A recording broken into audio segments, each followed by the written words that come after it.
नमस्कार, मैं हूं मानसी तिवारी और आप देख रहे हैं के भारत न्यूज। आइए नजर डालते हैं उत्तर प्रदेश स्पेशल बुलेटिन की ओर। चिनहट थाना क्षेत्र से 2 शातिर चोर गिरफ्तार। देखिए लखनऊ से हमारे संवाददाता मोहम्मद दाऊद की एक खास रिपोर्ट। मोटरसाइकिल से बंद घरों की रेकी कर चोरी करते थे। बंद घरों को निशाना बनाकर चोरी की घटना को देते थे अंजाम।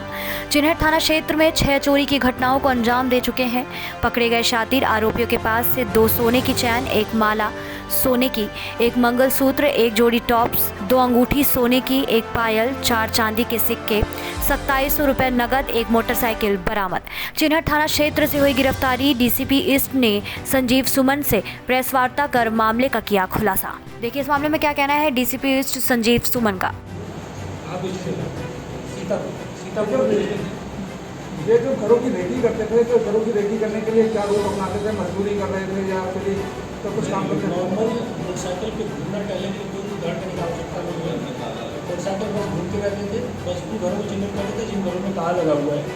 और जैसे मैं अगर आज वो गए, आज ताला लगा हुआ है, तो फिर 4 घंटे बाद या 1 दिन बाद फिर जाके वहाँ पर देखते थे, अगर उसका फिर ताला लगा हुआ है, समझ तो कोई नहीं है। इस प्रकार से वो ऐसे आवास चिन्हित करते थे जहाँ पे लोग अभी फिलहाल टेम्पररी नहीं रह रहे हैं, वैसे आवास को चिन्हित करके वो उसमें हाउस ब्रेक कर देंगे। सर, जो लोग इनसे चोरी का सामान लेते थे पुलिस को तक पहुँच पाएगी? बिल्कुल पहुँचेगी। जो भी लोग हम लोग भी चिन्हित करने की कोशिश कर रहे हैं। अभी तक हमें पता चला कि लोग बाराबंकी या फिर किसी अन्य जिले में सीतापुर में उन्होंने बेचा है। हम लोग उन पर भी पहुँचेंगे, चूँकि अभी समय कब था हम लोगों के पास, हम लोग भी पूरी समीक्षा करेंगे। इसमें तफ्तीश और गहराई से होगी, जैसा मैंने आपको पहले भी कहा। इसमें इनके और साथी भी हैं, तो साथियों को भी गिरफ्तार किया जाएगा। चिनहट से हम लोग अभी तक बरामद कर पाए हैं 5 घटनाओं की, लेकिन हम लोग श्योर है कि उन्होंने और भी घटनाएँ की। हम लोग इसको और खोजने की कोशिश कर रहे हैं। अभी चूँकि समय कम है, हम लोगों को तफ्तीश में थोड़ा समय लगेगा कि गैंग मेंबर्स को पकड़ेंगे तो और भी चीज़ें अनावृत हो पाएंगी।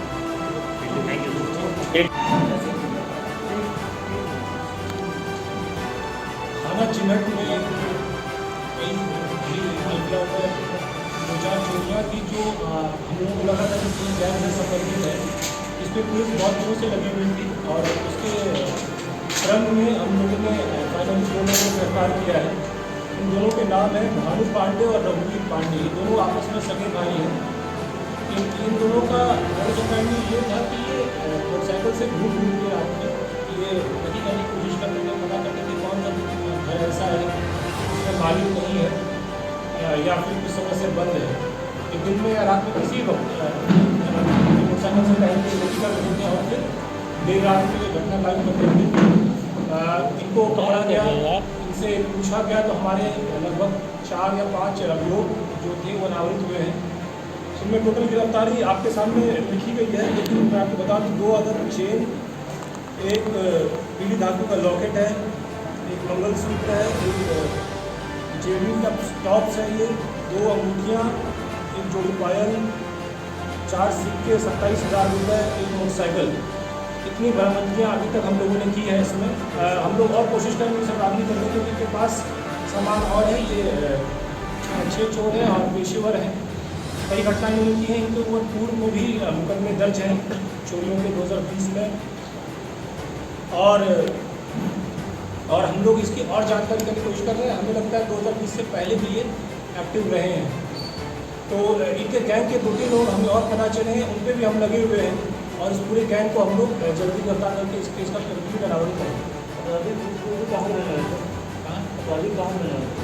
ये चिनहट के ही रहने वाले हैं। हाँ, थाना प्रांत रिकॉर्ड है 2020 का। अभी हम लोगों ने 5 घटनाएँ की निकाली है खोज करके, लेकिन हमें ऐसी आशा है कि और भी घटनाएँ इन्होंने की। कहाँ बेचते थे? आम आदमी पार्टी उत्तर प्रदेश प्रभारी व राज्यसभा सांसद संजय सिंह पहुंचे निर्वाचन आयोग। देखिए लखनऊ से हमारे संवाददाता मोहम्मद दाऊद की एक खास रिपोर्ट। राजधानी लखनऊ स्थित राज्य निर्वाचन आयोग पहुंचे। चुनाव आयुक्त से पंचायत चुनाव के संदर्भ में मुलाकात करने पहुंचे। प्रचार प्रसार का उम्मीदवारों को समय कम दिए जाने को लेकर ज्ञापन देने पहुंचे। चुनाव आयुक्त से मिलकर ज्ञापन देने के साथ चुनाव संबंधित बातचीत भी की। सांसद संजय सिंह के साथ प्रदेश अध्यक्ष सभाजीत सिंह भी मौजूद। डीएम आवास पर भाजपा विधायक का धरना। देखिए प्रतापगढ़ से हमारे संवाददाता विशाल सिंह की एक खास रिपोर्ट। यूपी प्रतापगढ़ के डीएम के आवास पर धरने पर बैठे भाजपा विधायक डीएम के चैम्बर में धरने पर बैठ गए रानीगंज विधायक।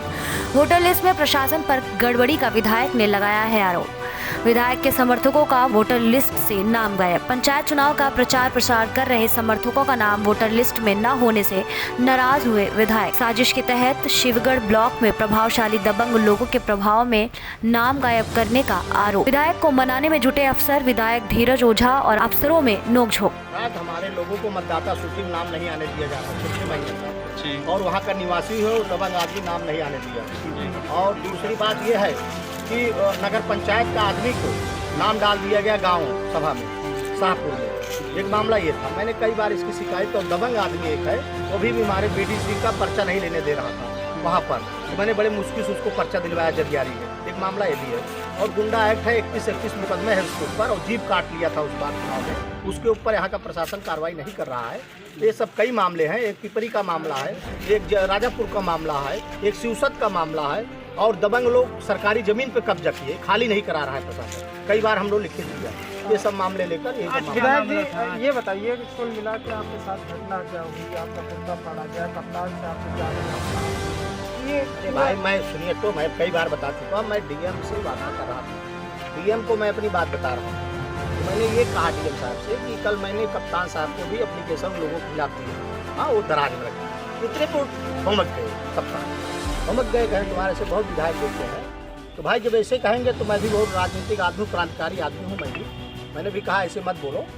मैं जनप्रतिनिधि हूँ इतने लोगों का, फिर मेरी जो है हाथ टाक हुई, फिर वो जो है पकड़ा करने लगे, थोड़ा दौड़े तो फिर उसी में हल्का फुल्का हो गया। कुर्ता किसने फाड़ा? कुर्ता फाड़ दिए वही, और का जब पकड़ा हो गया क्या वो चले गए। आपको मारने की? हाँ कहीं गोली मार दे, हम क्या आओ मारो गोली। किसने कहा?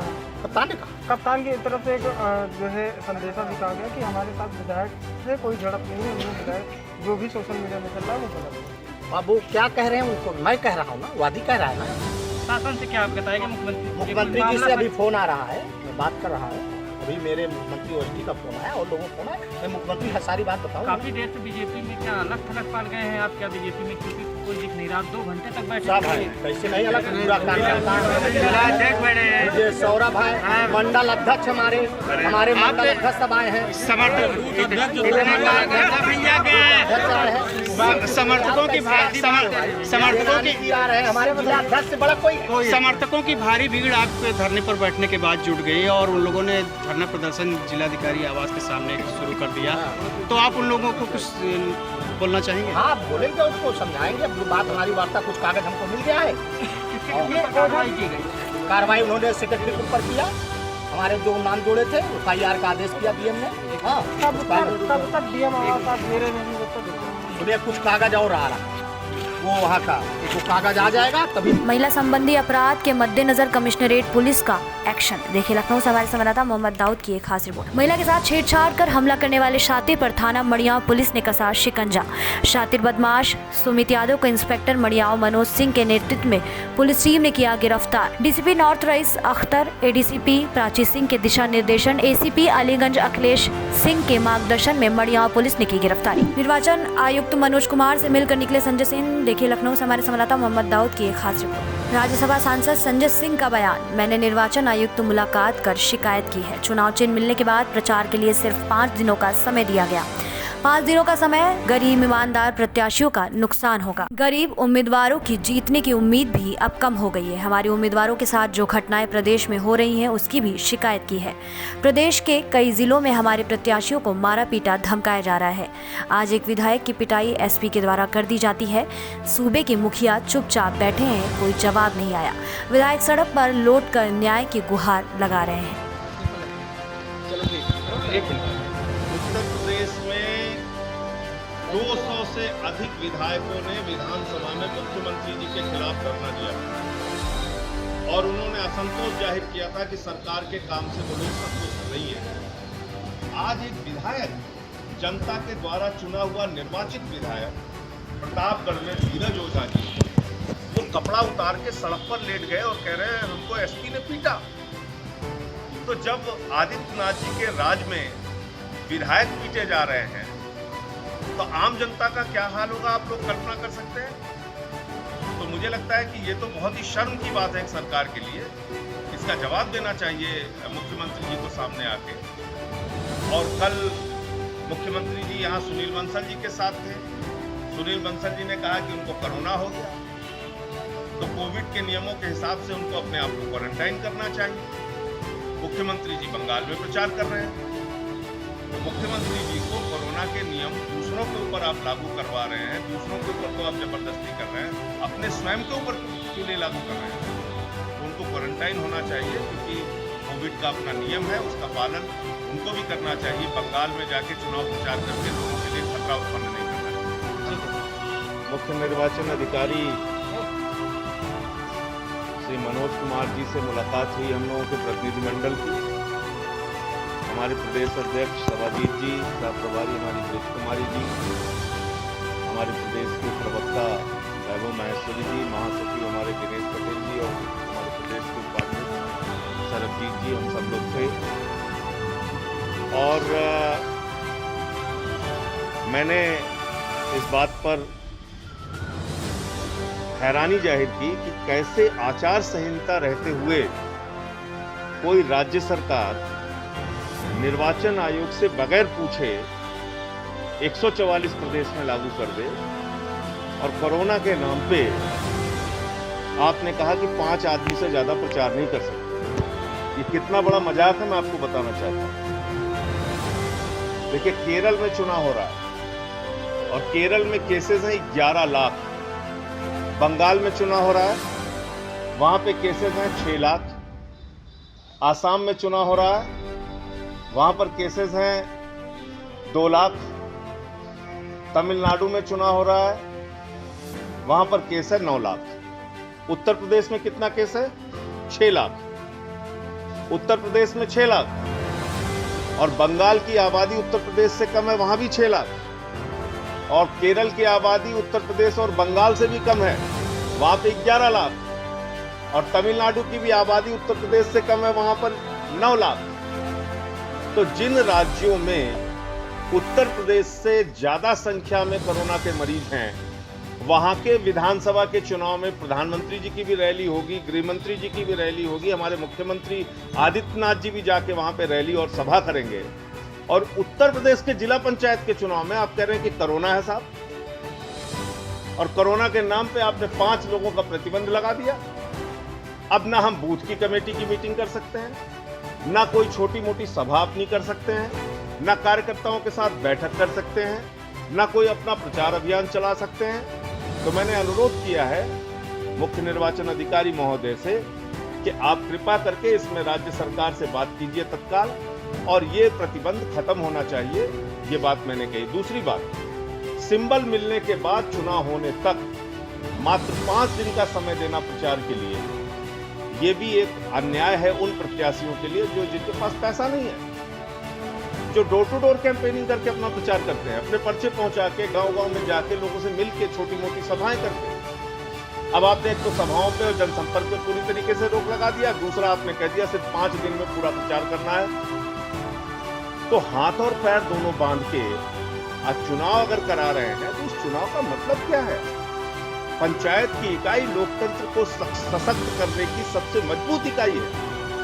पंचायत की इकाई हमारे भारतीय लोकतंत्र का एक मजबूत स्तंभ है, और अगर वहां के चुनाव निष्पक्ष नहीं हो सकते और वहां के चुनाव में इस प्रकार के प्रतिबंध लगाए जाएंगे तो मैं समझता हूं ये ठीक नहीं है। इसलिए इन 2 बिंदुओं पर विशेष तौर पर मैंने अनुरोध किया है कि अपनी ओर से राज्य निर्वाचन अधिकारी जिनके जिम्मे इस समय चुनाव है वो हस्तक्षेप करें और कार्रवाई करें। तीसरा एक विषय और था, आम आदमी पार्टी के प्रत्याशियों के साथ जो घटनाएं और कार्रवाई हुई हैं संत कबीर नगर में, प्रयागराज में और बदायूं में, उसका भी जिक्र हमने किया है, तो उसका भी उन्होंने संज्ञान लिया है। तो मैं सिर्फ इतना कहना चाहता हूं कि अगर पंचायत का चुनाव वास्तव में सरकार निष्पक्षता से कराना चाहती है तो अपने तुगलकी फरमान को वापस ले, और चुनाव आयोग की इस समय आचार संहिता लागू है। आप चुनाव आयोग की अनुमति के बगैर अपने मन से कोई फैसला नहीं ले सकते, ये बिल्कुल गलत है और इसको वापस कीजिए।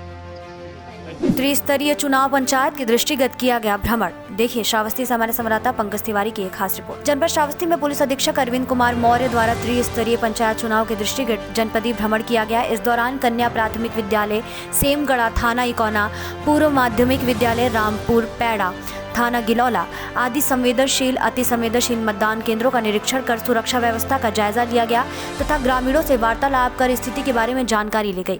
पुलिस अधीक्षक द्वारा गांव क्षेत्र में भ्रमण के दौरान जनमानस को कोरोना वायरस से सुरक्षा एवं बचाव के दृष्टिगत नियमों का पालन करने व 100% मतदान करने के लिए प्रेरित व जागरूक किया गया। मिशन शक्ति के तहत दिए गए निर्देश देखिए श्रावस्ती से हमारे संवाददाता पंकज कुमार तिवारी की एक खास रिपोर्ट। जनपद श्रावस्ती में पुलिस अधीक्षक अरविंद कुमार मौर्य द्वारा मिशन शक्ति अभियान के तहत दिए गए निर्देश के क्रम में जनपद के समस्त थाना में गठित नारी सुरक्षा दल द्वारा विभिन्न कस्बा क्षेत्र बाजार मॉल भीड़ भाड़ वाले स्थानों पर चेकिंग किया गया। इस क्रम में महिला उप निरीक्षक अर्चना सिंह मय टीम द्वारा कस्बा क्षेत्र में महिला बालिकाओं को मिशन शक्ति अभियान के बारे में जानकारी देते हुए सुरक्षा एवं आत्मनिर्भरता के लिए बनाए गए कानून एवं नियमों के संबंध में जागरूक किया। साथ ही सेल्फ डिफेंस व helpline number women power line 1090, महिला हेल्पलाइन नंबर 181, चिकित्सकीय सहायता हेतु 108, police control number 112, child helpline 1098 आदि के बारे में भी जानकारी दी। ऐसी तमाम खबरों के लिए बने रहिए हमारे साथ और देखते रहिए के भारत न्यूज।